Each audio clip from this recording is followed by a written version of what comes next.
First, giving honor and glory to God, who is ahead of my life. It is only because of him that I live, move, and have my being. Welcome back to my channel, you guys. This is Shantara. I pray that you are well, doing amazing, feeling amazing, holding on to hope and faith, you guys. Y'all know that I always tell y'all that I don't always like to put y'all all in my business. I know I'm an open book, but you know, the Lord always tells me that my business is his business and his business and my business. And because my business is his business and we're about the Father's business, sometimes I got to put y'all in my personal business. And so it's okay. So I'm getting ready headed to work real quick, but I got to tell y'all this because he's been telling me to put this video out. And it's going to be titled, All My Life I Had to Fight. And I'm going to just give you guys snippets of each section of my life of what has happened to me. Growing up, I was always the biggest and the tallest. So I was always bullied throughout school. So I had to deal with that. I was always bullied. I was nothing more than just the, just the home girl with a beautiful face or a pretty face. Oh yeah, she cute for a big girl or whatever, but always bullied throughout my life. So I had to deal with that. When I turned 15, my mom was getting sick. Her legs and stuff started getting numb. She had a slip disc in her back and she ended up going in for surgery.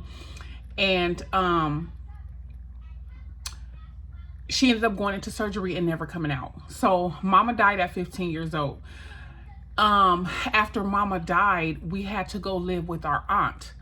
Our aunt treated us so bad, y'all, like dogs. Like, I'm not gonna say that she didn't love us. I know for a fact that she loved us, but what I'm learning now is people can only love you to the capacity that they know how to love. You know what I'm saying? And because she has her own demons and because she's dealt with a lot of trauma in her life, she didn't know how to love us correct. Like, I'm talking about spitting in our food, like spitting loogies in our food.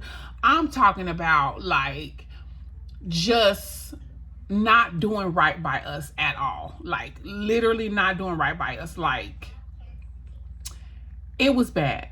It was bad. It was bad. It was bad. And I was so angry after mama died. I just couldn't understand how, people that say that they love you and people that say that they care about you, like, how could they treat you so bad and so cold?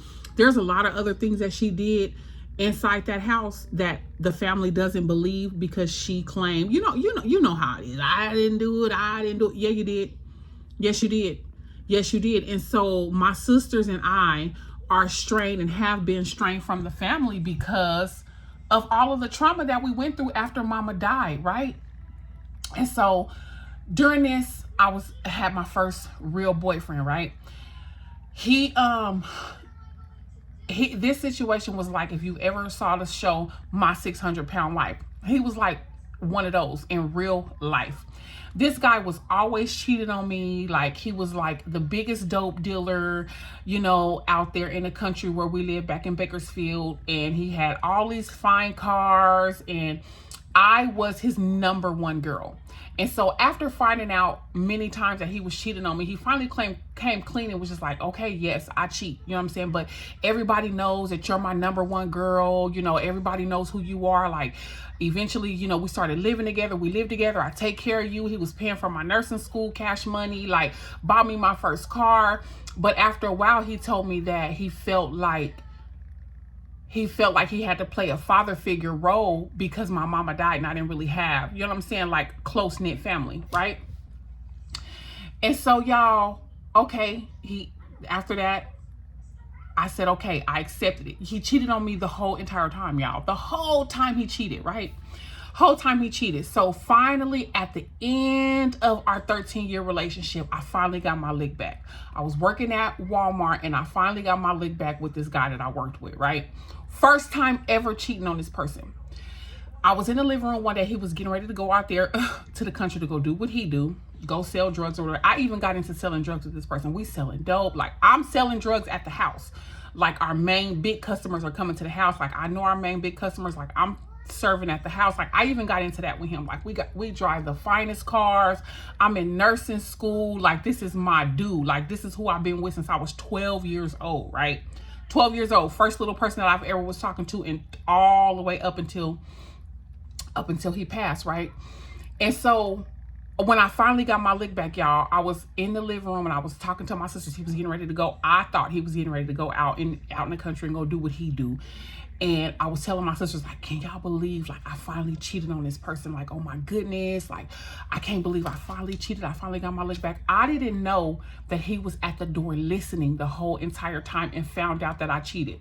Y'all, when he found out that I finally cheated the one time, do y'all know this man spit in my face, broke up with me, and left me? Literally moved out and left me. He was like, I cannot believe. He said, I never would have thought in a million years that you would have left me. No, he said, I never would have thought in a million years that you would have cheated on me. I never thought. I can't accept the fact that you slept with another man. Like, I can't. And I was thinking to myself, out of all the years that you cheated on me, I finally cheated one time. Like, I just could not understand it. And that just goes to show that people you can't get what you dish out. You can't accept what you dish out. You've been dishing this out for over 13 years. And finally the time he spit in my face, broke up with me, left me all the money, left me the car, left me one of the finest cars, and left me and ended up moving out, y'all. And I was just so freaking devastated. And a week later, I ended up finding him dead. I ended up breaking into one of the windows. So I was like, I can't believe you would just leave me. Like, we can work this out. Like, he wasn't talking to me. He wasn't calling. He wasn't picking up my phone call. Nothing for a whole week. And then I finally went over there, took his grandma over there. And she was like, I don't want to be in the middle of y'all mess. I don't want to be, in the middle of that. We love you regardless. La, la, la, la, la, la, la, la, la. Just leave it alone. No, I can't leave it alone. Something's going on. I ended up busting open the window to where I found out he was living at. And I found him dead on the floor, right? And so I carried that my whole life. I thought that I did it. You know what I'm saying? Like, oh my gosh, like him finding out that I, cheated, finally put him over the edge. But like his grandma said, this boy was almost 700 and something pounds. He did this to himself. You know what I'm saying? Like, don't take this to your grave. So I dealt with that for so many years, right? So after that, we're at the funeral, right? And you know how like the family is on the front row, the first front towards, and I'm like, why is it a dark-skinned little girl on the front row? But I'm like, it's so much happening and so many emotions with everything that's going on. But I'm like, why is it a baby on the front row, So I didn't say nothing, but it was in my spirit, that intuition feeling. So when we get back to the repast to his grandma's house, I asked his sister, I said, who is that little baby? Who is that chocolate, beautiful little baby that was on the front row with the family? She didn't want to tell me. She didn't want to tell me. She was crying. She was like, sister, I hate to tell you, like, a few months before, like maybe 6 months to a year, we have found out that he had a baby, and that's his baby. That was his baby on the front row. Nobody told me, y'all. Like, really? So after that, I meet Deanna Daddy, right? Deanna Daddy, I did not know he was on drugs. And so the whole time when he finally come clean about being on drugs, he tells me that he wants to get clean, and he feels like I can help him, and cause sometimes I don't deal with drug heads. Like, if it ain't about smoking weed, like I don't know nothing about that. I'm not about that. So he lied to me the whole entire time, had me taking him to meetings. Y'all, I'm taking him to the meetings. You're leaving the meetings and going to go get high. Like, I'm taking him to the meeting thinking he really gonna get clean, and he was really doing this, and he's really, you know what I'm saying? And then one day, it was time to pay the rent, and he was acting like he lost his check along the way, or something happened to his check, and he got me looking for the check. Like, literally, we're out here looking for the check, tracing the check on the trail on the way to figure out what happened the whole entire time. You owed the dope man. You owed the dope man, and that's why your check is gone. And so these are the instances that I would end up abusing the person that I was with. Now, it don't make sense to abuse him into loving me correctly, but once you find out how manipulated you're being, it sets off a sort of anger and a fire in me, right? And so after that, after we had Deanna or whatever, that it ended. He couldn't stay off the drugs. And so this other guy that I met, right, this was short term, but this guy, I had no idea that his past history, that he was a pimp. This guy was trying to pimp my younger sister. I got story times on all this stuff. This guy was trying to pimp my younger sister, and then he lied about it when she came clean, because she never really said nothing until like a little bit after. And he basically lied about it. And I ended up almost killing this person. There's a story time on it. I literally almost ended up killing this person with my bare hands because I'm just like, what the hell? You know what I'm saying? You trying to pimp my little sister, trying to put my little sister on a corner. Like, what are you doing?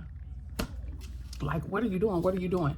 Okay, so then after that, boom, I ended up meeting the kid's father. And, you know, he came and scooped me off of my feet, y'all. And the Lord, this whole time, now the Lord is telling me, you were very naive. You're very naive. You're very gullible. You know what I'm saying?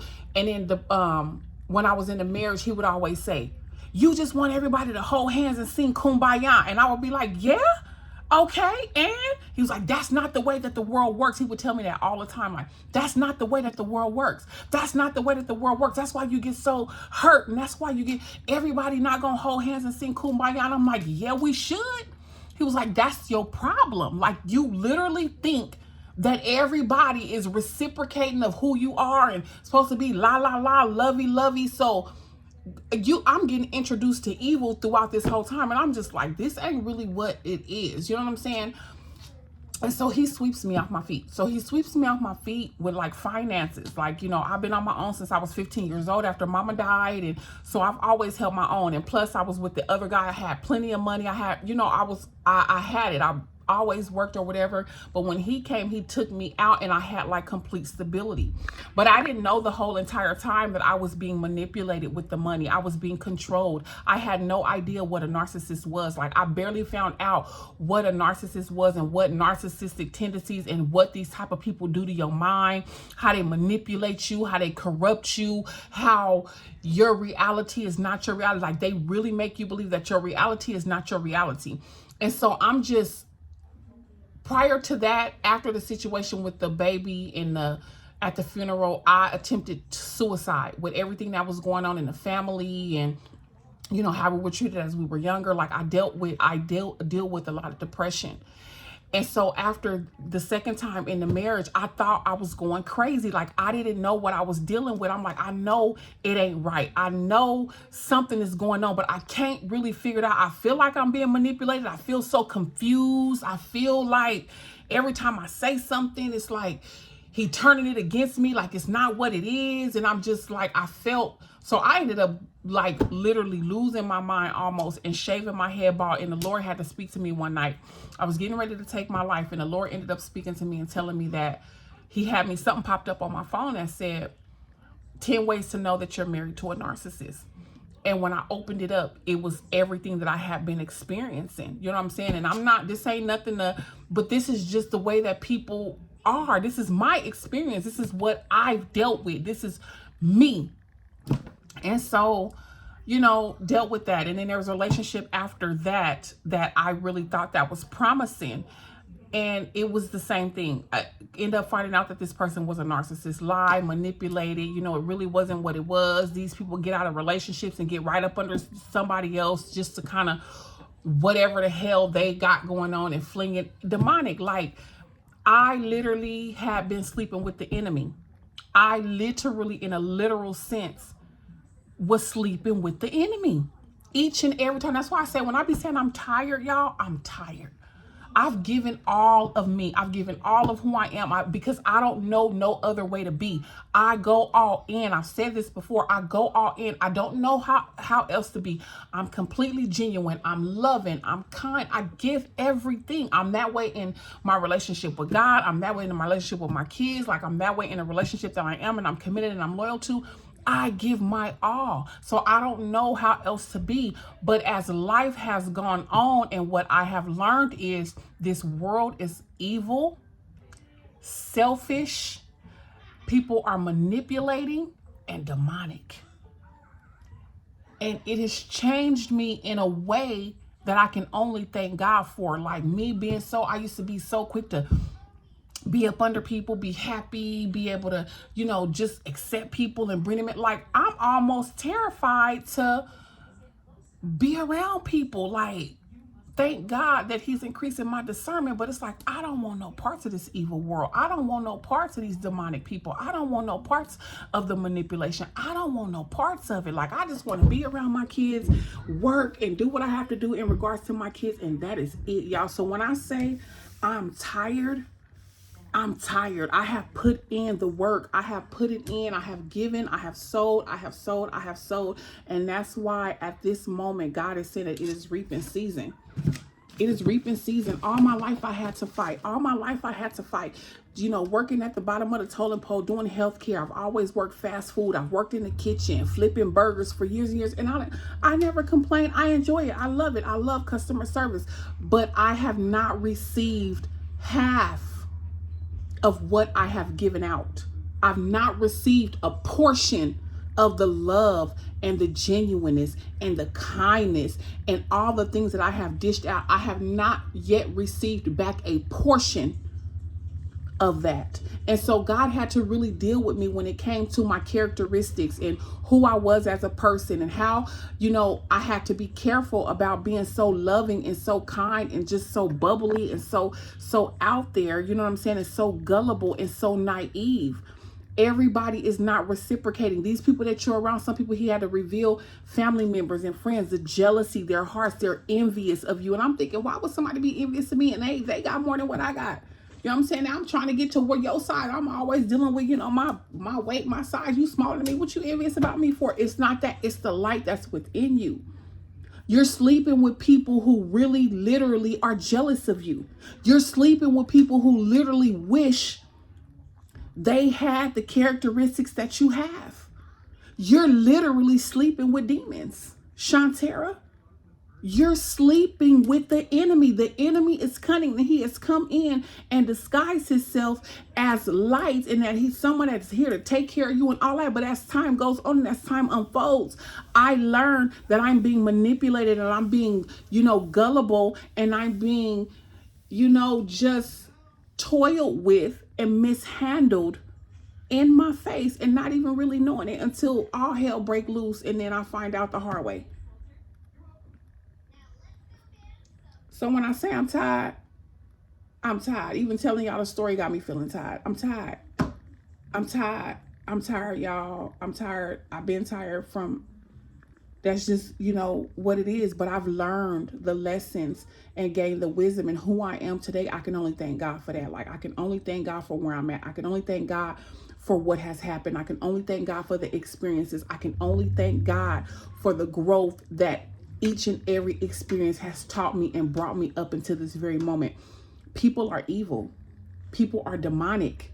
People don't give a damn about you. And had I learned that far earlier, I'd be better off than where I am right now. And that's what I teach my kids. People don't give a damn about you. People really, literally, you will find a couple, a few, maybe a handful. But no, baby, people are evil. This world is cruel. People are walking around as wolves in sheep's clothing. They're not real. They're here to literally, utterly destroy you. And the sooner you find that out, the better you can handle people, and the better you will move differently. And here I am, 41, just now coming to my senses of, no, you can't be la la la kumbaya with everybody, hold hands with everybody, show love with everybody, give out all your money and give out all your thinking, you know, it's going to be reciprocated and all that and all that. No, God had to show me everybody's hand. So now that the blessings that are coming to me are for me and for me only. And for where he's taking me, and for what he's, you know, telling me who and when to bless and how to bless and all that. No, it's personal. So when I say this whole walk is personal, what I'm going through is personal, unfolding, unpacking narcissistic abuse, unfolding everything. And on top of that, dealing with all the situations with the kids, my 6-year-old special needs son, all the appointments and everything that I go through, I go with, I'm by myself. All of the situations with Tariana done been in mental institutions. Tariana done been locked up at times. I can't call her daddy. I'll call her daddy, let him looking for emotional support, which I don't know why when I didn't even have it in the marriage. But I'm thinking in regards to your kids, you will step up. All by myself, dealing with that by myself, dealing with her by myself. medication, Social Security, dealing with this Deanna, trying to help her raise this baby, and dealing with all that, and leaving the marriage, and having regret about leaving the marriage because now she done fell into deep depression. Now she's cutting and dealing with suicidal thoughts and attempting suicide at every time we turn around. And we at the hospital, ambulance always in front of our house. And y'all, it's been a mess. And when I tell you I'm tired, I'm tired. I'm tired. I'm tired. I'm tired. So God had to show me a lot of things about myself, and I'm not putting blame on nobody. I'm taking full accountability of who I am, the part that I've played, learning what it means to be gullible, learning what it means to be naive, learning what it means to, have discernment, learning what it means to not just be so lovey-dovey and want to sing kumbaya with everybody because it's not reciprocated. Taking heed to what you feel when people are around you and you feel, throwing little darts, and you feeling a little, somebody might be a little jealous or envy or whatever, taking it for what it is and removing myself. And it's caused me to be by myself, and that is okay, because if I have to be by myself to obtain peace and to live a life that is upright with Christ and to do what he is calling me to do, that's fine. That's fine. I'm out of here, y'all. To God be the glory. We are still Psalms 23 for the rest of 23. And until the next time, inspire, be inspired. I love you guys. God bless you. Good day.